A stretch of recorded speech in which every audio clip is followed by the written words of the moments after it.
Hello friends, स्वागत है आप सभी का आपके अपने यूट्यूब चैनल यस1 क्लासेस में। जैसा कि आप सब जानते हैं कि इस समय पूरी दुनिया कोविड-19 महामारी की वजह से परेशान है। इस महामारी में सबसे ज़्यादा प्रॉब्लम स्टूडेंट्स को हो रही है, क्योंकि इस समय स्कूल, कॉलेजेस, कोचिंग और अदर एजुकेशनल इंस्टीट्यूशंस बंद हैं। सीबीएसई बोर्ड के बच्चों के लिए यूट्यूब पर बहुत सारे चैनल हैं, लेकिन यूपी बोर्ड हिंदी मीडियम वाले स्टूडेंट्स के लिए बहुत ही कम चैनल्स हैं। तो मेरा प्रयास स्पेशली इन्हीं बच्चों के लिए है। मैं इस वीडियो में कक्षा 10 गणित डॉक्टर मनोहर रे को कवर करने जा रहा हूँ। आई होप कि आप लोग स्टार्टिंग के कुछ चैप्टर जैसे वास्तविक संख्याएं, बहुपद, द्विघात समीकरण आदि पढ़ लिए होंगे। इसलिए मैं समांतर श्रेणी से स्टार्ट करने जा रहा हूँ। अगर आप लोगों का पहले के कुछ चैप्टर कवर नहीं हुआ होगा तो मुझे कमेंट में बता दीजिएगा, मैं उसे भी आगे करवा दूंगा। आइए स्टार्ट करते हैं समांतर श्रेणी। जैसा कि आप लोग जानते हैं कि समांतर श्रेणी समझाने से पहले मैं आप लोगों को समझाना चाहता हूँ कि अनुक्रम क्या होता है और श्रेणी क्या होता है, क्योंकि ये भी बहुत ही इम्पोर्टेंट टर्म्स है समांतर श्रेणी की। सबसे पहले अनुक्रम को समझाते हैं। अनुक्रम को हम अंग्रेजी में सीक्वेंस भी बोलते हैं। अब अनुक्रम होता क्या है सबसे पहले इसको हम देखते हैं। तो अनुक्रम ये होता है कि अगर संख्याओं का वो समुच्चय, किन्हीं भी संख्याओं का वो समुच्चय जिसके अवयव एक निश्चित नियमानुसार तथा एक निश्चित क्रम में हो, वे कहलाते हैं अनुक्रम। जैसे हम कहें कि 1, 3, 5, 7, 9 ... ये अगर हम कहें कि क्या एक अनुक्रम में है, तो हम कहेंगे यस, ये अनुक्रम में है। क्यों? क्योंकि ये एक निश्चित नियम के अनुसार है तथा एक निश्चित क्रम में भी है, जैसे सभी के बीच 2-2 का अंतर है। और अगर दूसरा एग्जांपल लिखें तो जैसे 3, 5, 7, 9 ... और अगर एग्जांपल देखें जैसे 5, 10, 15, 20 ... ये सब किस में है? अनुक्रम में। क्यों? क्योंकि एक निश्चित अनुक्रम में भी है। और अगर हम आपसे पूछें कि क्या ये अनुक्रम में है, तो आप लोग क्या कहोगे? क्या आप लोग बता सकते हो कि अनुक्रम में है कि नहीं? तो हम देखेंगे कि क्या ये एक निश्चित नियमानुसार है। 1, 3, 5, 2, 7, 6। नहीं, 5 के बाद 2, 2 के बाद 7, 7 के बाद अचानक 6 कैसे आ गया? तो ये ना किसी निश्चित नियम में है, ना ही एक निश्चित क्रम में है। इसीलिए यह अगर कोई कहे कि क्या अनुक्रम में है, तो हम कहेंगे कि नहीं, यह अनुक्रम में नहीं है। बाकी सब है, ये भी अनुक्रम में है, ये भी अनुक्रम में है, ये भी अनुक्रम में। अब हम आगे समझते हैं कि श्रेणी। श्रेणी क्या होता है, जिसको हम अंग्रेजी में बोलते हैं सीरीज। अब इसको समझना बहुत आसान है। अनुक्रम को अगर हम प्लस या माइनस मतलब धन या ऋण चिन्हों से संबंधित कर दें, तो प्राप्त संख्याएं क्या कहलाती हैं? सीरीज कहलाती हैं। जैसे हम पहले एग्जांपल को ले लें, अगर हम इसको हम प्लस से संबंधित कर दें, जैसे 1 + 3 + 5 + 7 + 9, तो ये क्या हो गई? हमारी एक सीरीज हो गई, मतलब श्रेणी हो गई। जैसे दूसरा एग्जांपल को अगर हम माइनस चिन्ह से रिप्रेजेंट करें, तो क्या हो जाएगा? 3 - 5 - 7 - 9 - ऐसे। तो अनुक्रम तथा श्रेणी में सिर्फ इतना अंतर है कि अनुक्रम को हम विदाउट सिंबल्स यूज करते हैं और श्रेणी को हम चिन्ह के साथ दर्शाते हैं, जैसे प्लस या माइनस के द्वारा, जैसा कि आपको दिखाया गया है। आई होप कि आप लोगों को अनुक्रम और श्रेणी समझ में आ गया होगा। अब चलिए चलते हैं समांतर श्रेणी की तरफ कि क्या होता है समांतर श्रेणी। समांतर श्रेणी, अब हम समझते हैं कि समांतर श्रेणी क्या होता है, और इसको समझना बहुत ही आसान है। जैसे हमको नाम से ही पता चल रहा है, अगर हम समांतर को क्या करें, अलग अलग करें, तो हमको प्राप्त होता है समान अंतर। समान अंतर मीन्स इसका मतलब ये हुआ कि एक ऐसी श्रेणी जिसके पदों के बीच समान अंतर हो, वह श्रेणी समांतर श्रेणी कहलाती है। जैसे हम एग्जाम्पल से समझते हैं कि एक श्रेणी ले लें, 2, 4, 6, सॉरी प्लस करेंगे हम, क्योंकि हम श्रेणी ले रहे हैं, अनुक्रम में नहीं। 8 + 10 + 12 + तो अगर हम पूछें कि क्या यह एक समांतर श्रेणी है, सबसे पहले तो हम पूछेंगे कि श्रेणी है कि नहीं, तो हम कहेंगे हाँ श्रेणी है, अनुक्रम नहीं। क्यों? क्योंकि यहाँ हमको प्लस चिन्ह के द्वारा दर्शाया गया है।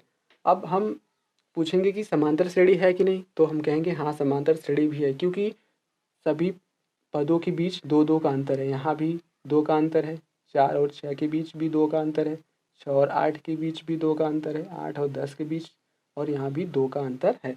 मतलब सभी पदों के बीच कितने का अंतर है? 2-2 का अंतर है। तो हो गया ना समान, अंतर और श्रेणी। इसका मतलब ऐसी श्रेणी जिसके समस्त पदों के बीच का अंतर समान हो, समांतर श्रेणी कहलाती है। जैसे दूसरा एग्जाम्पल हम ले सकते हैं, जैसे 3 + 6 + 9 + 12 + डॉट डॉट डॉट। इसे भी हम, यह भी एक समांतर श्रेणी है, क्योंकि इनके समस्त पदों के बीच 3 का अंतर है जो कि समान है।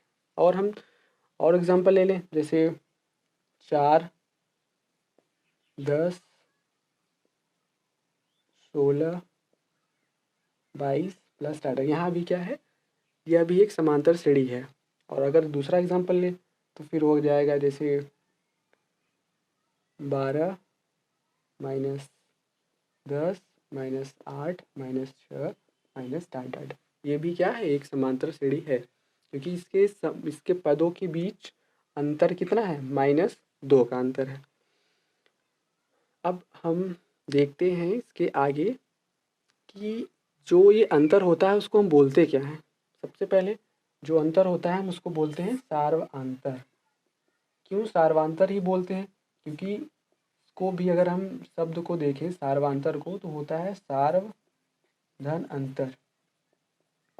सार्व मतलब होता है सभी, सार्व मतलब होता है सभी, अंतर मतलब अंतर। इसका मतलब सभी पदों में अंतर समान रहता है, तो इसीलिए हम इसको बोलते हैं सार्व अंतर, जिसको हम अंग्रेजी में कॉमन डिफरेंस भी बोलते हैं। और इसको हम रिप्रेजेंट करते हैं डी से। किससे? डी से। अब चलिए इसके आगे समझते हैं। और एक बात बताना चाहेंगे कि सार्वांतर प्लस भी हो सकता है, माइनस भी हो सकता है और शून्य भी हो सकता है। ये हम याद रखेंगे कि सार्वांतर पॉजिटिव भी हो सकता है, निगेटिव भी हो सकता है और ज़ीरो भी हो सकता है। अब हम अगर मान लें कि एक समांतर श्रेणी हमको दी हुई है, जैसे A1 का पहला पद हो गया plus A2 plus A3 plus dot dot dot, ये एंड तक हमको एक समांतर श्रेणी दी हुई। तो जो पहला A1 है इसको हम बोलते हैं पहला पद, श्रेणी का पहला पद। A2 को क्या बोलते हैं? दूसरा पद बोलेंगे। ऐसे ही A3 को तीसरा पद और बाकी आगे बोलते जाएंगे। अब हम देखते हैं कि सार्वंतर निकालते कैसे हैं। सार्वंतर को हमेशा दूसरे मतलब दूसरा पद माइनस पहला पद हम कह सकते हैं। मतलब जैसे अगर हमको सार्वंतर निकालना हुआ तो यहाँ हम निकालेंगे A2 माइनस A1 से, कि हमेशा आगे वाले पद में से पीछे वाला पद घटा देंगे तो हमको क्या प्राप्त हो जाएगा? सार्वंतर प्राप्त हो जाएगा, जो कि इसके बराबर होता है डी। और यह पूरी श्रेणी में क्या होता है? समान रहता है। इसलिए हम कह सकते हैं कि जो अंतर A2 और A1 के बीच होगा वही अंतर A3 और A2 के बीच भी होगा। क्यों? क्योंकि अंतर तो हमेशा समान रहेगा, चाहे A1 A2 के बीच हो, चाहे A2 A3 के बीच हो, चाहे A3 A4 के बीच में हो, तो अंतर हमेशा समान ही रहता है। इसलिए हम इसको इतना लिख सकते हैं। अब हम आगे देखते हैं कि अगर जैसे हमको समांतर श्रेणी दिया हो, समांतर श्रेणी को हम लिख सकते हैं सश्रेणी भी। अगर हमको समांतर श्रेणी एक दिया हो, जैसे A1, A2, A3 dot dot dot dot दिया हो AN तक, और हमको इसका कोई भी पद निकालना हो तो हम कैसे निकालेंगे? तो हम निकालेंगे n वां पद। हम निकालेंगे n वां पद। कैसे निकालेंगे? इसका सूत्र होता है कि सबसे पहले पहला पद A प्लस हमेशा n में से एक घटा देंगे इंटू D कर देंगे, हमको प्राप्त हो जाएगा किसी भी समांतर श्रेणी का n वां पद। सॉरी यहाँ -1 करेंगे। अब अगर हमको जैसे कोई श्रेणी दी गई हो, मान लीजिए हमको दिया है श्रेणी 4, 10, 16, 22 डॉट डॉट डॉट, और इसका हमको कह दे कि आप बताइए 7वां पद क्या होगा। इसका हम पूछ ले 7वां पद क्या होगा, तो हम कैसे निकालेंगे 7वां पद इस श्रेणी का, पूछ ले एग्जाम्पल जैसे दिया। तो सबसे पहले हम आपसे ये पूछेंगे कि इसमें पहला पद क्या है। आप बताओगे कि पहला पद इसमें क्या है। तो पहला पद इसको ए से रिप्रेजेंट करते हैं, इसमें पहला पद है 4। इसके बाद हमको ज़रूरत पड़ेगी सार्वधातुक होगा 10 - 4 = 6।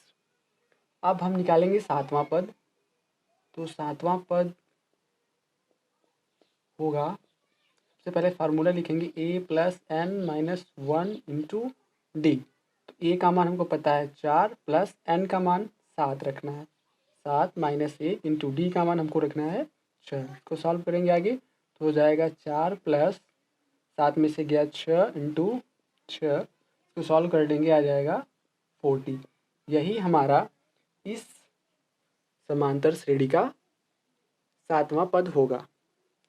आई होप आपको ये समझ में आया होगा, और इससे रिलेटेड एग्जाम्पल्स हम नेक्स्ट वीडियो में करेंगे। अगर आपको मेरा प्रयास अच्छा लगा हो तो मेरे चैनल को सब्सक्राइब करें, वीडियो को लाइक करें और इस वीडियो को अपने दोस्तों के साथ खूब शेयर करें ताकि वे भी अपनी पढ़ाई कंटिन्यू कर सकें। धन्यवाद।